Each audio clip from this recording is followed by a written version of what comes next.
Hi, I'm Doug Keck, and welcome to the Catholic Sphere. Each week, we tackle topics important to Catholics around the globe with a different host and a different focus. And this week, our subject is theology, and the topic, God the Father or Mother Earth? Who is in charge? To help us answer that question, we welcome our distinguished panel of experts. Our own Colin Donovan, Vice President of Theology here at EWTN, of course, from Irondale, Alabama. From the mothership, Deacon Harold Burke Sivers, a familiar face here on EWTN, hosting several shows as well as writing several books, including Our Life of Service, the Handbook of Catholic Deacons. And joining us again, Father Chris Alar, host of Living Divine Mercy here on EWTN, and essentially the director of the Association of Marian Helpers in Stockbridge, Massachusetts. Welcome, panel. Great to have you back on the program. Let's talk about this week's topic. The earth is our mother, and God is our Father. Are those in contradiction? Colin Donovan. Well, I think certainly the church has always thought so, because it's never deified the earth or creatures. That's sort of the pre-revelation theology, if you will, of the peoples of the world, the Gentiles. And so with divine revelation, we have a different order given to us. We have a structure in which God reveals himself as transcendent, and that would be an essential feature of him, that he is not his creation, but rather he is the creator of it. Likewise, we can, by further revelation through Christ, not the Redeemer, not the Holy Spirit, but not the object of redemption, but the Redeemer, by taking it on, and the Spirit sanctifying. And so these transcendent distinctions which the church makes are essential to understanding who God is.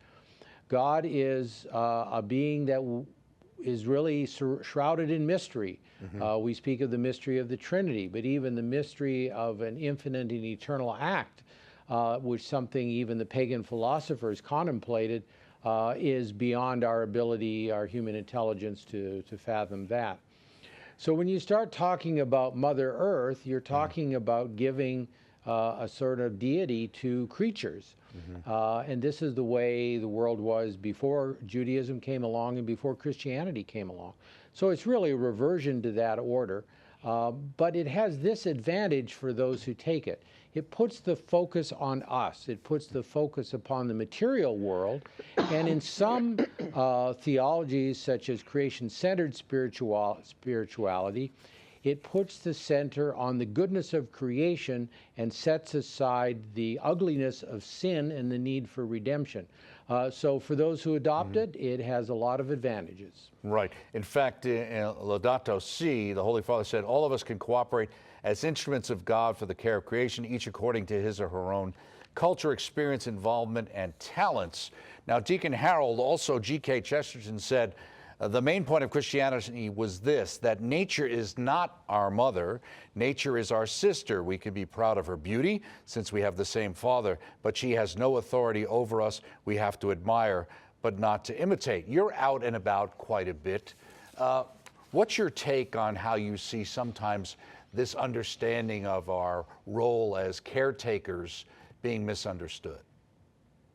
Yeah, that's a great question. And you know, one thing I hear, especially from atheists who try to challenge, especially where I live in the Pacific Northwest, there's a lot of challenges to faith.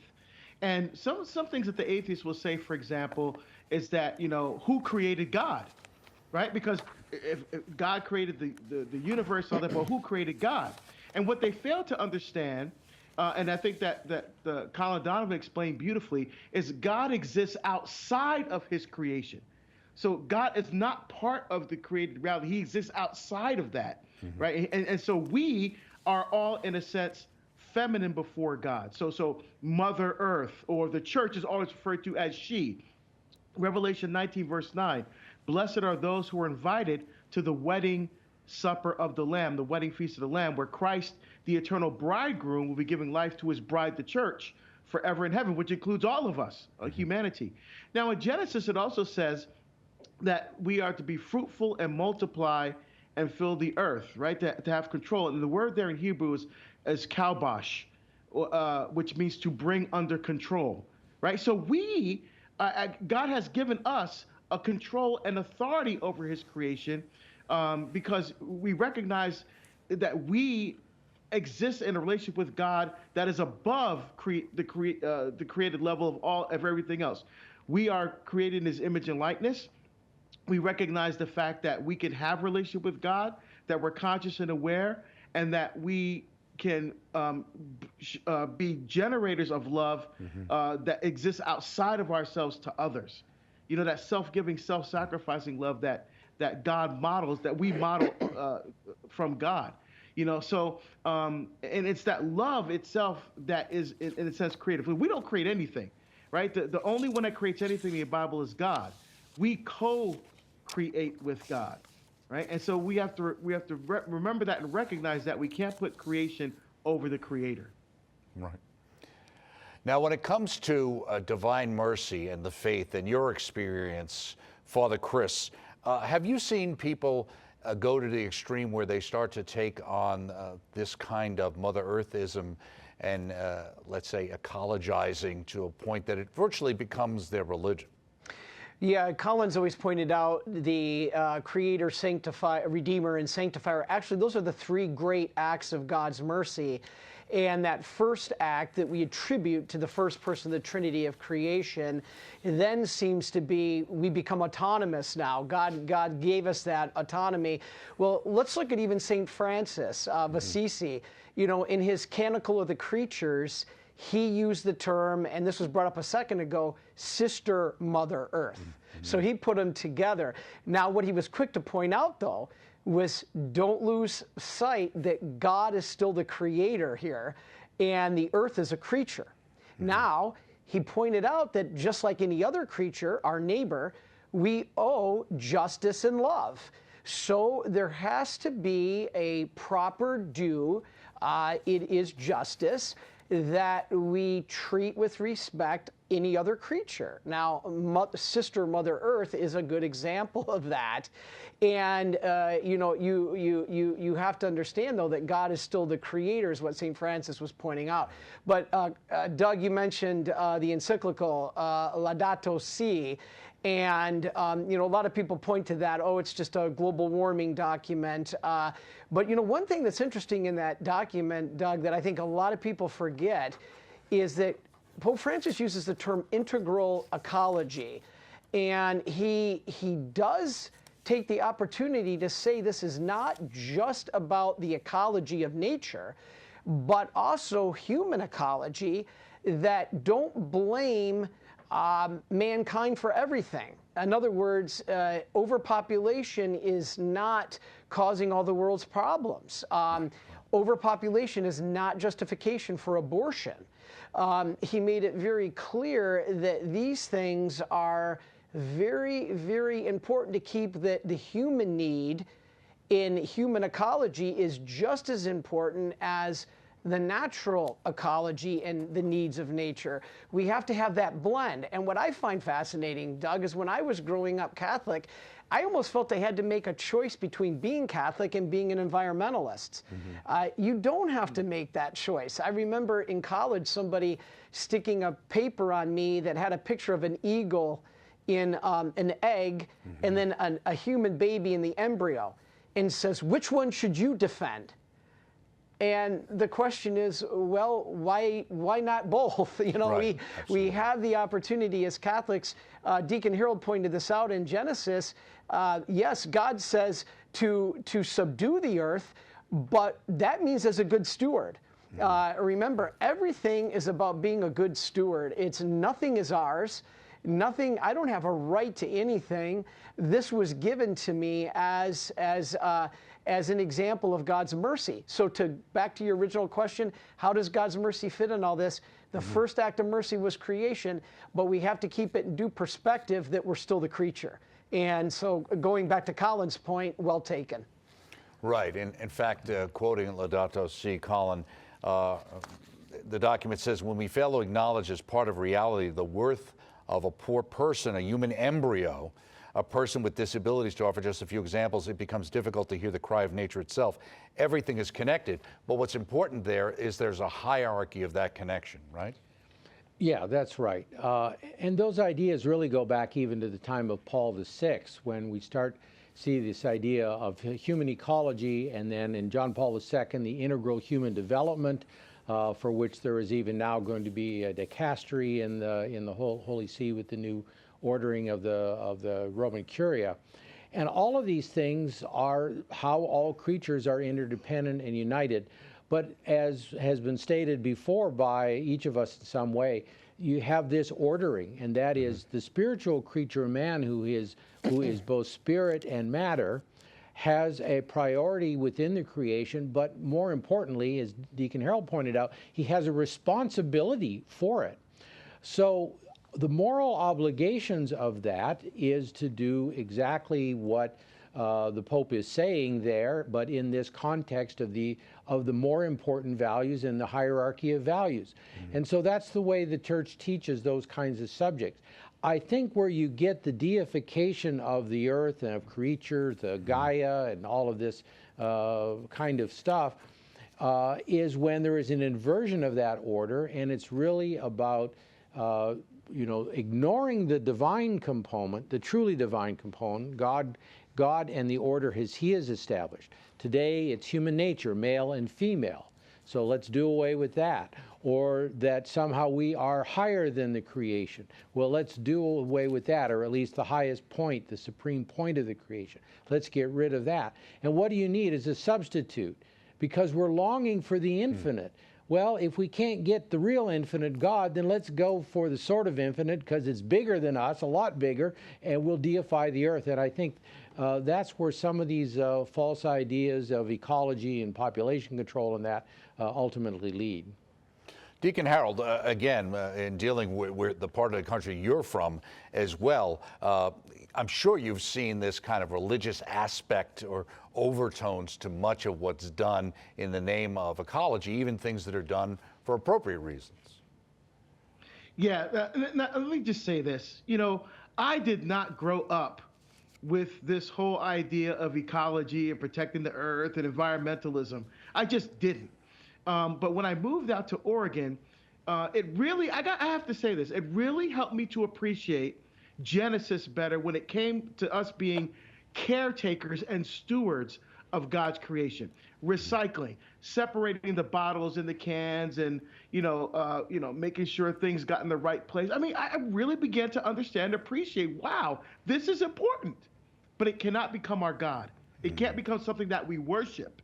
And that's what happens in our part of the country, unfortunately. You see a lot of pantheism and panentheism. So pantheism is God is a tree, God is a rock, right? God is a leaf. And panentheism, God is in the rock, God is in the tree, God is in the lake. And so you see in our part of the country, you see a lot of the kind of Native American spirituality being married to kind of a pantheism and panentheism, which then kind of creates its own religion in a sense. So and sometimes we mock them, right? We call them tree huggers and things like that. But I think it goes back to Colin's point very beautifully. They're seeking the infinite, but they're trying to find it in finite things, that are beyond themselves. They're trying to understand nature and the world around them, but they're deifying that instead of looking toward the source of all of that, which is God Himself. Right.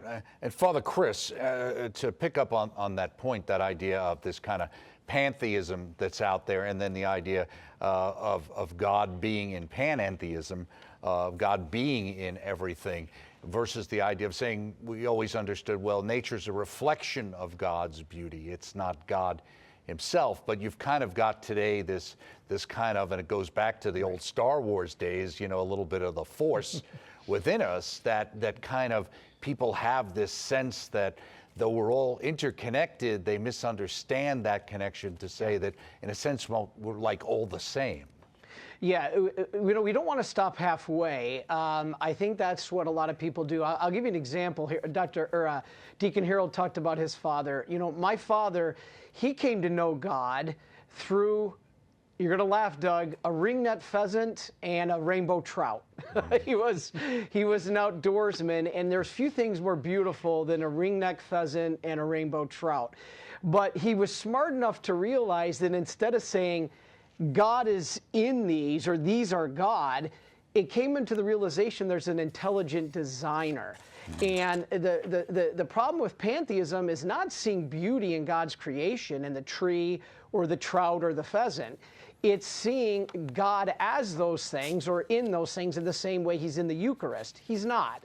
You know, God is not in that tree in the same way he's in the Eucharist. He's substantially present in the Eucharist. And so, you know, we have to be careful. This is why the whole Pachamama, you know, one of your priests here on EWTN, you know, spoke heavily about this, that this is a very dangerous thing to become a goddess. And so we have to really make sure that, you know, Mitch Packwood did a great job at this, that we keep those boundaries drawn. And, you know, yes, everything has a soul. You know, this surprises people too, Doug. When I tell people that an animal has a soul, a plant has a soul, they always get mad at me. You know, the very conservatives, which I'm a conservative Catholic, obviously, but they get mad at me. How dare you say a plant has a soul or an animal? Anything alive has a soul. A soul is the animating, what makes the being animated alive. Now, only the human has a rational, immortal soul, which we call spirit, as what Colin said earlier. No animal, no plant has a rational, immortal soul that we know as spirit. Only the human. So we have to designate the difference there. Yes, the dog and the cat and the tree have souls. They're animated, they're alive, but not rational, not immortal, and certainly not a spirit that is breathed into us. You know, the Holy Spirit, the word ruah in Hebrew is breath. And what did Jesus do? He breathed new life into the apostles at Divine Mercy Sunday. It was on Divine Mercy Sunday, the week after the resurrection, that he breathed the life into the apostles, that ruah, that life. And so let us keep in perspective that there's the life of the Creator, then it's all given by a greater good, a greater God, the Creator. And so when we lose sight of that and we make Pachamama our goddess, as Father Mitch Packwood said, we become very troubled and we lose sight of the proper, you know, the proper order of creation. Well, Colin, to go back to what the deacon said and also what Father Chris just said, you know, between Indian spirituality and, let's say, South America, and having respect for indigenous people and their belief systems, sometimes the history surrounding these cultures, the downsides that are involved in these cultures, tend to be papered over. And we only hear about the issues that are with the Western Christian culture. Those are front and center. But why do you think, Colin, that that people turn to this kind of nature spirituality? It's, you know, is it easier? What is it? Well, I think there may be a little bit of the 60s and 70s going on here too, because I remember in high school back in the 60s, everyone was talking about Margaret Mead and the noble savage that's discovered in the South Pacific Islands, you know, ignoring the cannibalism and the other things that were going on there. That there was a sort of kind of primitive holiness, if you will, in peoples before the Christians came along or the Europeans came along. And yes, you can say this, and that is that there is, as the fathers recognize, the seed of the word in the entire world. God left the vestiges of creation, of his divine act in the universe, in the world, to be recognized. Our reason recognizes them. But what their primitive religions did was to build from those wrong religious ideas. So there is that seed there which can be amplified, and the church does that in evangelization. It tries to purify the culture of the dross, the erroneous ideas, and to elevate and animate the true ideas that may have been contained as seeds in their pre-Christian practices. And I look at my own ancestors, the Irish and the Scots, and you see some of the awful things that went on there, and and still continue. You see the returning to that paganism, actually, and the actual pagan practices when the gospel is forgotten and lost. So the church took a long time in most cases to elevate those peoples. It didn't crush them. It didn't, bruise the reed or so on. But it patiently drew the truth out of what they understood and knew, elevated it with the gospel, and then hopefully, and with time, that's disappeared. That apparently has not happened in some parts of the world, and I'm not sure the utility of the experiment of tolerating it for 500 years after the evangelization in Latin America and so on. But I think there's probably at the root an honest effort to try to elevate the thinking in some way what people already possess. But Right. I'm not sure that it's a good and useful way, certainly. And to show respect for those indigenous people. Right, and the church has always done that in any way.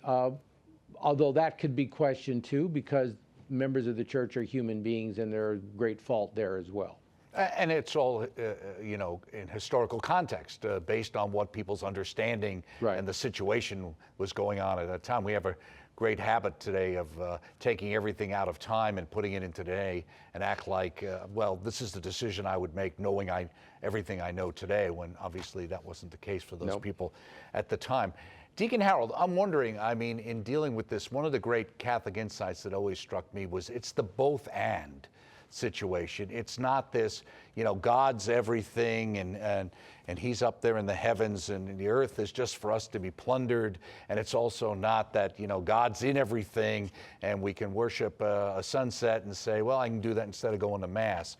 It's both and. We can do both, can't we? Exactly. And let me give you an example, Doug. And I think that goes to Colin Donovan's point as well. I was once speaking at Theology on Tap at a pub in Portland. And during the talk, the bartender, who was not part of the Theology on Tap group, had some issues with some things I was saying about God, and he had questions afterwards. So I was talking with him, and I didn't start off by belittling him. I said, well, tell me what you believe. Mm-hmm. He said, there's an entity, there's an energy, a force which exists beyond ourselves, and we have to connect with the energy of the universe. And so he said the way he does that, he drives to a beautiful place in Oregon, he walks into the woods, he eats these mushrooms and gets high, and in that euphoria, he feels connected to the rocks and the trees and to the universe. And I said, you know what? I can totally appreciate that. Let me tell you how we do it as Catholics. We also believe that there is something beyond ourselves. We call him God. And we also feel this desire and this need to connect with the God of the universe. And we also drive to a beautiful place. We call it church. And in that beautiful place, we don't consume mushrooms and get high, but we consume what we call the Eucharist, which we believe to be the body, blood, soul, and divinity of the God of the universe. And when we consume that Eucharist, we're one with our fellow worshipers, with all of nature, and with God himself. He was like, yeah, man. And it was awesome. It was a beautiful way to make a connection, and to help, to meet him where he is and to help bring him further. And thank goodness you're not bringing those mushrooms across state lines now. But that is something you're dealing with there too, as Father Chris, as Deacon Harold alludes to some degree. You don't need to alter your state to find God. Yeah, the whole thing, and I go back to what we said on one of our prior shows, is God will meet us where we're at. And this is why people get very critical of Marian apparitions.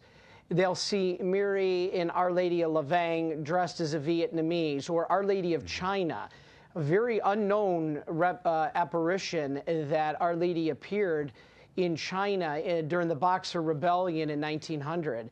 And she was wearing pagan dress. Now, that doesn't mean she changed her state. It doesn't mean she became a pagan. What she was relating to was the culture of the people. And so God will meet us where we're at to be able to then take us to where he wants us to go.